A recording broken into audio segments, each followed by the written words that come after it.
Tonight on WTOP-10 Nightly News, SUNY Oswego's Theater Department Silent Sky performances started today and will continue this weekend with a special post-show talkback Saturday evening. And the Great Pumpkin 5K Run or Walk returns this weekend for family and friends. Plus, the newly renovated Hewitt Hall is hosting an open house celebration and alumni reunion next week. WTOP-10 Nightly News starts now.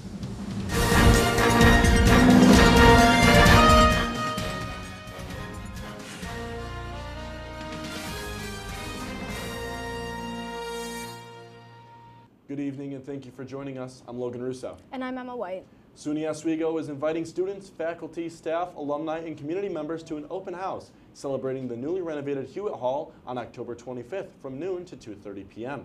Following a combined renovation project of $127 million through the SUNY Construction Fund, this event will span between both Hewitt and Tyler Halls. Guests can explore classrooms, labs, and studios, each showcasing their uniqueness. Some of these include sound and film demos, theater department showcases, interactive and participatory exhibits, music from the WNYO DJ booth, and much more. For more information on this milestone event, go to oswego.edu. The Great Pumpkin 5K Run or Walk has returned and will take place on Saturday, October 18th from noon to 2 p.m., rain or shine. All are welcome to the event that will start at the Marano Campus Center Food and Activity Court, with the first 75 registrations getting a free t-shirt. Entry fee is $5 per person, with all proceeds going to Blessings in a Backpack that provides food on weekends for elementary school children in Oswego who are in need. For more information, go to the SUNY Oswego website. SUNY Oswego alumnus and renowned entrepreneur Joe Kinsella is hosting a Business and STEM conference on Thursday, October 23rd in the Sheldon Hall Ballroom from 8 a.m. to 2 p.m. This free event will keynote the entrepreneurial mindset, highlighting how innovation thrives when fields work together. Many other panels throughout the event will feature other faculty and staff members from the college with spotlights for Oswego's unique opportunities such as internships, micro-credentials, and grant opportunities. Visit the SUNY Oswego website to register. CEO and founder of Greek University, Dr. Mike Ayalon held two events on campus today.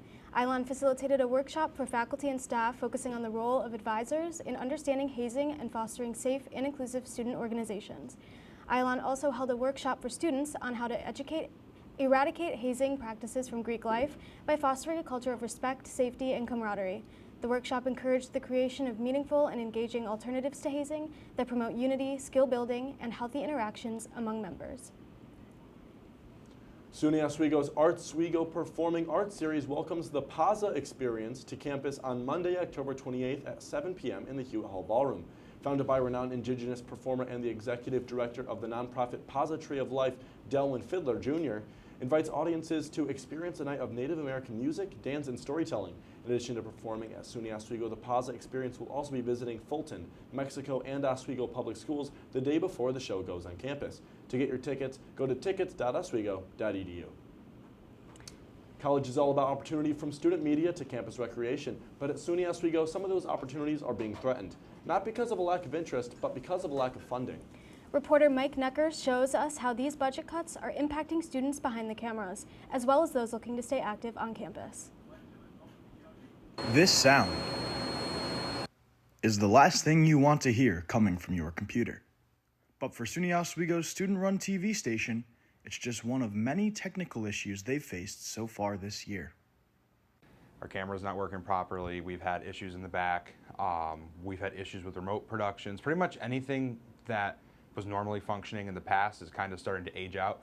These technical issues can all be placed back to one overarching theme: money. This is my second year being president and GM at TOP, and I would say the budget is probably a quarter of what it was when I first got here. Despite these struggles, student leaders in WTOP-10 continue to push through, looking elsewhere to find funding for new equipment. We also have a backup budget. It's called our CD budget. That budget is also going to start getting taken into at this point. Student organizations aren't the only ones losing funding either. SUNY Oswego's Director of Campus Recreation, Brian Wallace, whose office is set behind me in Lee Hall, tells us that things are far from perfect for SUNY Oswego's campus recreation programs. Our adjustments we had to make was we had to cut back on some fringe items, particularly some more like capital improvement projects and some other purchases that we wanted to make, and then we just couldn't quite make them. So whether it's behind the cameras at WTOP-10 or out on the courts and fields across SUNY Oswego's campus, students are pushing forward despite limited resources. But until more funding becomes available, this alarming uncertainty remains. Mike Neckers, WTOP-10. I don't know about you, but it's starting to feel colder and colder outside. Yeah, it feels like fall is finally here to stay. Let's send it over to your Storm Team 10 meteorologist, Eric Drayton. Thank you, Emma, Logan. I do agree. It definitely does feel like the weather is getting colder, and frankly, for me, it's getting a little too cold. So right now, we're gonna just go over some quick headlines. Wind chill. I'm sure you definitely felt that the wind has been way too intense over the past few days. Another frost advisory as we start to move into the weekend for Family and Friends Day. Hopefully, that will just warm itself up. Sun will come out, clouds might roll in. We'll see what happens. We have some rain that will move in over the weekend, and that will unfortunately continue into next week, so we're gonna take a look at that later. And fall's not the only season, it's hockey season, so we're gonna see what the Oswego hockey team is going to be doing for Family and Friends weekend when they start their season with 2 games. Back to you at the desk. I'll get more into it later. Thanks, Eric. SUNY Oswego Theater Department's production of Silent Sky is running through this weekend in Waterman Theater. The show follows the true story of 19th century astronomer Henrietta Leavitt as she explores a woman's place in society during a time of immense scientific discoveries. 4 shows are left, with 1 being held on Friday and 2 being held on Saturday. Show times and tickets can be found at tickets.oswego.edu. Directly after the Saturday evening Silent Sky performance, professor and director Shashi Kanber will present a post-show talkback. Kanber's research is built from the work of 19th century astronomer Henrietta Leavitt, the main character of Silent Sky. Leavitt's groundbreaking work measuring the universe's distance forever changed the understanding of science.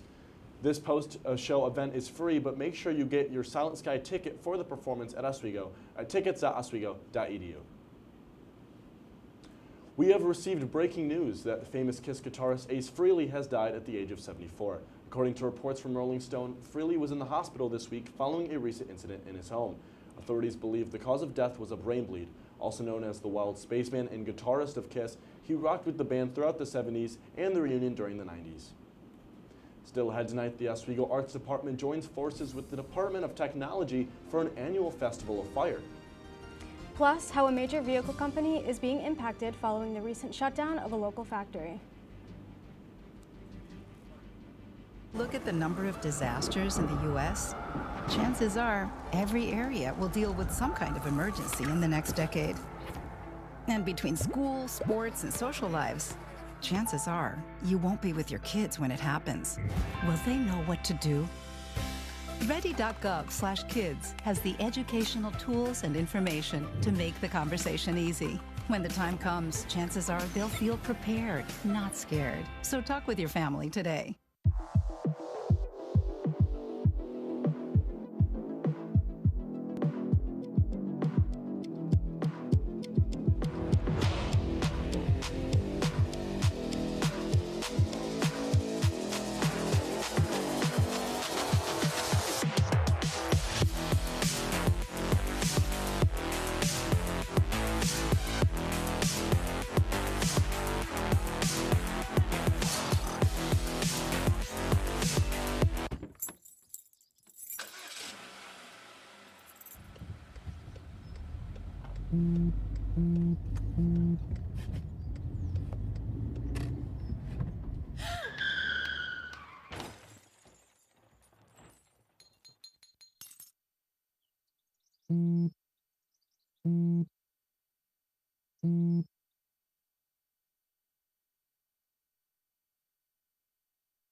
I had to eat a raw egg on Chris's dormitory floor.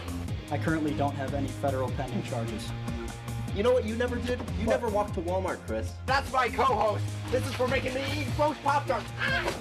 It's showtime, Chris. Come on. I want to be on the air for that. I got a couple things to say. No. Spin the wheel. But you got censorship. Welcome back. Welcome back. Welcome back to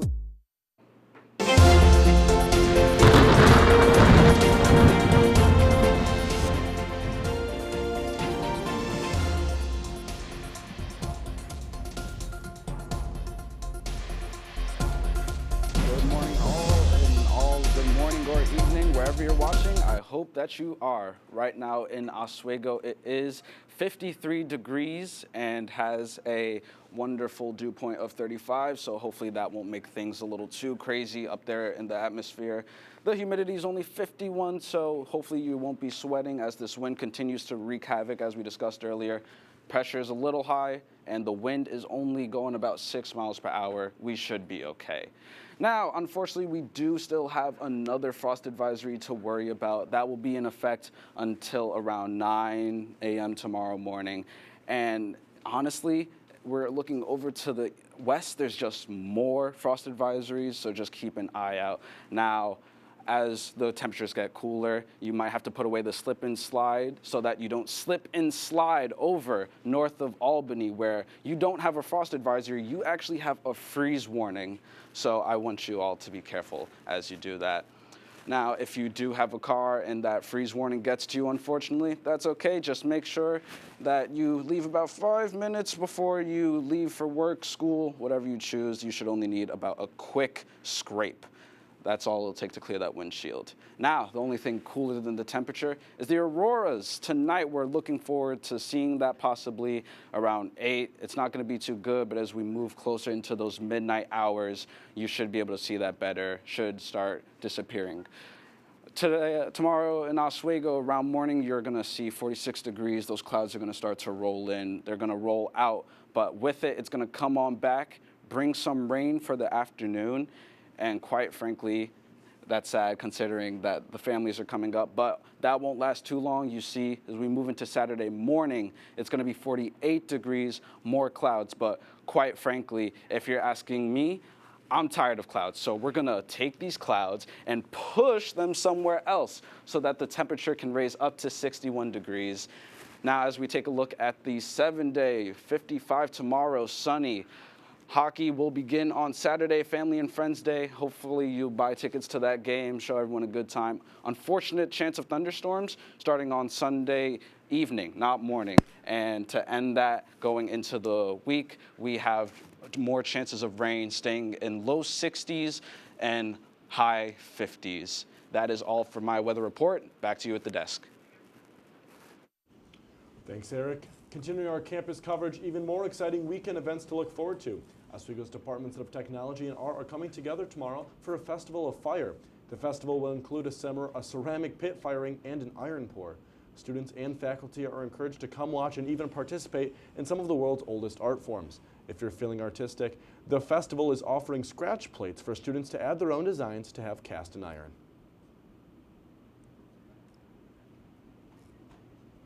The Rice Creek Field Station will be holding a pollination-themed festival. The festival is celebrating SUNY Oswego's first year being designated as a Bee Campus USA. Members of these campus communities work to preserve native pollinators by creating a better habitat for them. Rice Creek is offering guided nature walks, live music, and a number of educational activities. The Novelis aluminum plant fire from earlier this month is starting to cause major issues for Ford Motor Company. The company is temporarily cutting production of several different vehicle models due to a lack of supplies. Ford cut production on 2 manufacturing locations in Kentucky and Michigan. Ford is Novelis' biggest customer, providing body panels for many trucks. The company does not expect to be operational until early next year. New information regarding a domestic dispute in Pulaski last week. State troopers received information indicating that a male subject was seen with a handgun. This suspect, identified as Mark A. Van Wormer, became involved with a verbal dispute which escalated into a physical conflict involving choking. Van Wormer was not found with a handgun when police arrived, but later admitted to hiding it. He is being charged with menacing in the 2nd degree, criminal obstruction of breathing, and criminal possession of a firearm in the 2nd degree. A number of environmental nonprofits in Oswego have been awarded grants from Constellation Energy Corp. Constellation provides electric power, natural gas, and energy management services. They provide $1.1 million in support to 46 environmental stewardship projects across the country. Several nonprofits across New York will receive grants ranging from $4,000 to $125,000. When WTOP-10 Nightly News continues, the New York Police Department's latest endeavor. And find out why New York City and the federal government are at odds.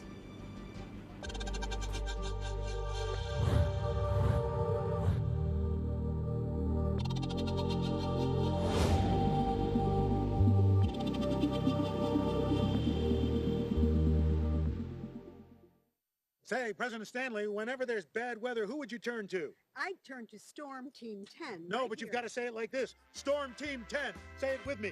Storm Team 10.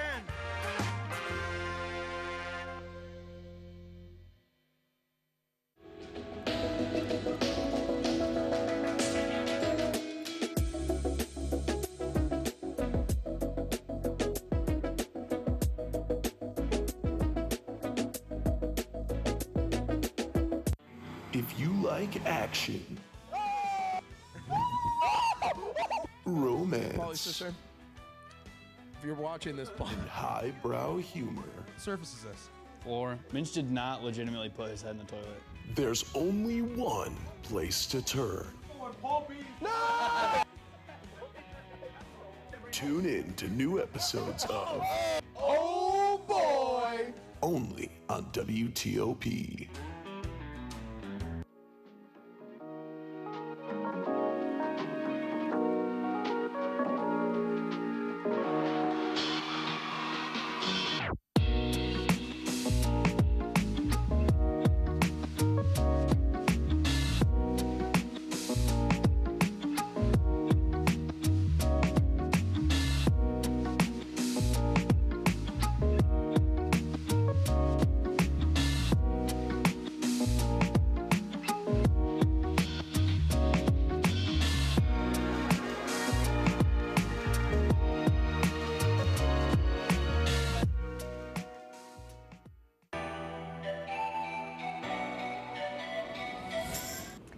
Welcome back to WTOP-10 Nightly News. In consumer news, New York City Mayor Eric Adams, who has dropped his re-election bid, spoke about the mayoral debate taking place between Democratic nominee Zohran Mamdani, former Governor Andrew Cuomo, and Republican nominee Curtis Sliwa.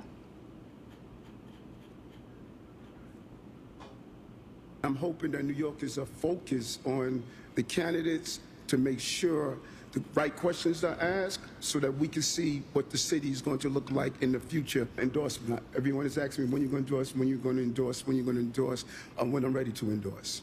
That's the best answer that I can give. And everyone that is giving their predictions, you must be inside my head because I don't know what I'm going to do yet. the 2025 New York City general election mayoral debate happened this Thursday night at 7 p.m. The debate's three candidates expressed their stances on Israel and Gaza, the Trump administration, and security concerns in New York City. The election aired on multiple streaming services as well as public broadcasts from NBC4 New York and Politico New York. The election for New York mayor is scheduled for November 4th, 2025. New York City is suing the federal government over nearly $50 million being pulled from school funding over transgender student policies. The city's public schools have long allowed transgender students to use school facilities such as restrooms and locker rooms based off of their gender identity. The federal government says it violates Title IX, demanding the students separate based on their biological sex. The city says doing so would violate New York state law. The New York Police Department is launching a new unit dedicated to investigating domestic violence incidents in the city. Set to be the largest in the nation, the Domestic Violence Unit will change how the department handles cases and supports survivors. In addition to the new unit, the NYPD is creating two new civilian roles, a Domestic Violence Council and a domestic Violence Direction of Prevention and Intervention. New York innocent as innocent of federal fraud charges brought by Trump's handpicked U.S. attorney for the Eastern District of Virginia. She appeared alongside New York Governor Kathy Hochul to tout a federal judge's ruling restoring counterterrorism funding, where Hochul decried the indictment against James. It is absolutely the weaponization of the Department of Justice. And that's what's so scary about this, that no one in this country is safe if you stand up against this administration or just do your job, as our Attorney General has been doing, that you are now in their crosshairs. And so, I have confidence in our Attorney General to be able to withstand what's coming, but these are dark, scary days. I would say. Sources say that even after investigating for 5 months, there has been no incriminating evidence found against James. And now we're going to pass it to our sports reporter, Michelle Smith. Michelle, what do you have for us? Thanks, guys. With another Lakers hockey season starting up this weekend, let's take a minute to meet the new captains of the men's and women's teams. Leading the pack for the men is Matt McQuaid. McQuaid is a senior forward going into his third year at Oswego. He finished last season with 31 points, including a goal in the SUNYAC title clincher. The assistant captain squad consists of Gatto, Bala, and Simons, all returning from last season. The three seniors combined for 43 points last season. Leading the women is Helen Van Dam. Van Dam, a junior defenseman, is one of only 6 upperclassmen on the young roster. In her career at Oswego, Van Dam has played 45 games for a total of 15 points. Coming off of a SUNYAC win and a SUNYAC regular season championship, the men's and women's teams are buzzing to hit the ice. Tune into WTOP-10 at 2:30 and 6:30 this Saturday for live coverage of the games, or be there yourself in the Deborah F. Stanley Ice Center. Up next is sports anchor Rob Finger with MLB coverage and more on your Oswego Lakers. When you look at the number of disasters in the U.S., chances are every area will deal with some kind of emergency in the next decade. And between school, sports, and social lives, chances are you won't be with your kids when it happens. Will they know what to do? Ready.gov/kids has the educational tools and information to make the conversation easy. When the time comes, chances are they'll feel prepared, not scared. So talk with your family today.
I had to eat a raw egg on Chris's dormitory floor. I currently don't have any federal pending charges. You know what you never did? You never walked to Walmart, Chris. That's my co-host. This is for making me eat roast Pop-Tarts. It's showtime, Chris. Come on. I want to be on the air for that. I got a couple things to say. No. Spin the wheel. But you got censorship. Welcome back. Welcome back. Welcome back to...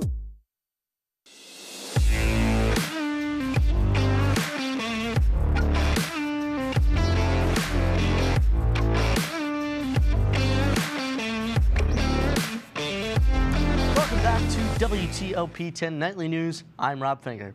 Let's get into your sports report for tonight, starting with the Oswego Lakers hockey teams. The Lakers women's hockey team is kicking off hockey at the Deb this weekend as they take on the St. John Fisher Cardinals at home.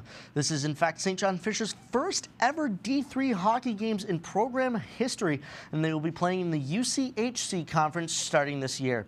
Lots of turnover has occurred for the Lakers, so it'll be interesting to see who steps up this season.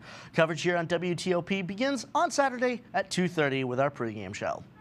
Not long after, the Lakers men's hockey team will be kicking off their season as well, taking on the men's side of St. John Fisher. The Lakers come into the season the reigning SUNYAC champions, but with private schools Hobart and Skidmore both joining the SUNYAC as of this year, the competition will be fierce as ever. The only real changes that the Lakers have made to their lineup is the addition of 4 new freshmen, while their now sophomore core gets more closely knit. WTOP-10's coverage of men's hockey will begin at 6:30 Saturday night, so be sure to tune in. Let's head out to some national stories. And speaking of national, the NLCS is going on right now with the LA Dodgers currently leading the Brewers 2-0 after only allowing 2 runs in the first 2 games. On the other side of the bracket, the ALCS is getting tense as the Blue Jays brought the series back within 1 game with their victory last night. But the Seattle Mariners are still leading 2-1. Both series have their latest editions going on as we speak. Hitting a different kind of field, this week's edition of Thursday Night Football features the Pittsburgh Steelers and the Cincinnati Bengals going head-to-head over in Ohio. The Steelers currently lead the NFC North with a record of 4-1 after pummeling the Browns 23-9. And the Bengals, meanwhile, sit in second with a dismal 2-4 record, their most recent matchup being a 27-18 loss to the Green Bay Packers. That game as well is going on as we speak. But now, let's head to the ice as the Buffalo Sabres had quite a night against the Senators at home. KeyBank Center in Buffalo is where we find ourselves for this one. Ottawa Senators taking on the Sabres at home. We'll go to the first period. Sabres rushing into the zone, and prepare yourself for just about the weirdest goal scored so far this season. Jack Quinn fires one off the wall, but bounces back and goes in off the back of Levi Merrilainen. Later in the period, Sens possessing deep in the Sabres end, gets it out to the D-man, worked across, fired! And that one gets tipped in off the stick of Tim Stützle. It is 1-1 in Buffalo. Second period now, Sabres dump it in. Merrilainen goes to grab it, but that one bounces clear of him, gets it over to Zach Benson. Save made, rebounds there though, and Ryan McLeod pots this one to tie us back up at 2 apiece. 3-2 Buffalo later. Boar battle in the Sens and squirts out, but Zach Benson is just able to keep this one in. Down low for the pass, and Jason Zucker makes no mistake. Gives the Sabres a 2-goal lead, and the Sabres would just not stop. The final score of this game would reach 8-4 in favor of the Buffalo Sabres, quadrupling the amount of goals they were able to score in the first 3 games of the season, but they still stand at 1-3 in the record column. Thankfully, one place above the Ottawa Senators at the bottom of the Atlantic Division. Well, don't go away, ladies and gents. We've got more coming up after these messages. You're watching the Nightly News right here on WTOP-10.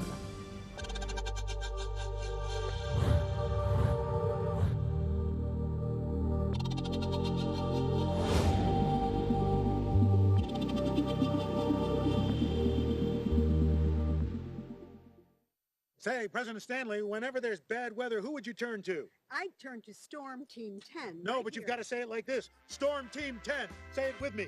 Storm Team 10.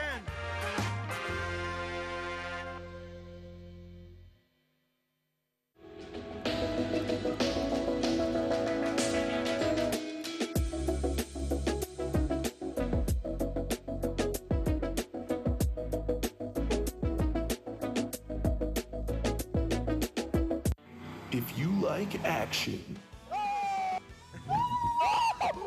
romance, If you're watching this, and highbrow humor, Surface is this? Floor. Minch did not legitimately put his head in the toilet. there's only one place to turn. No! Tune in to new episodes of Oh boy! only on WTOP.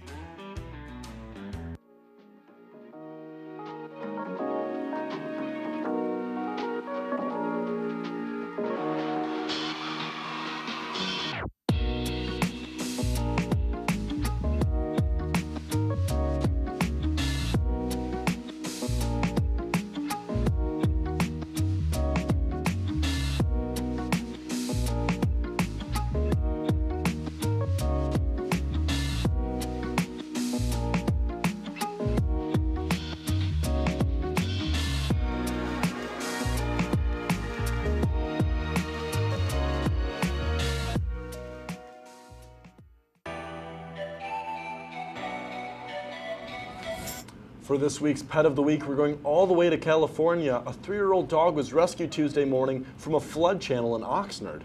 Ventura County Fire Department found the small female pup shivering on top of debris and surrounded by fast-moving water. Firefighters managed to reach the dog and safely returned her to the shore.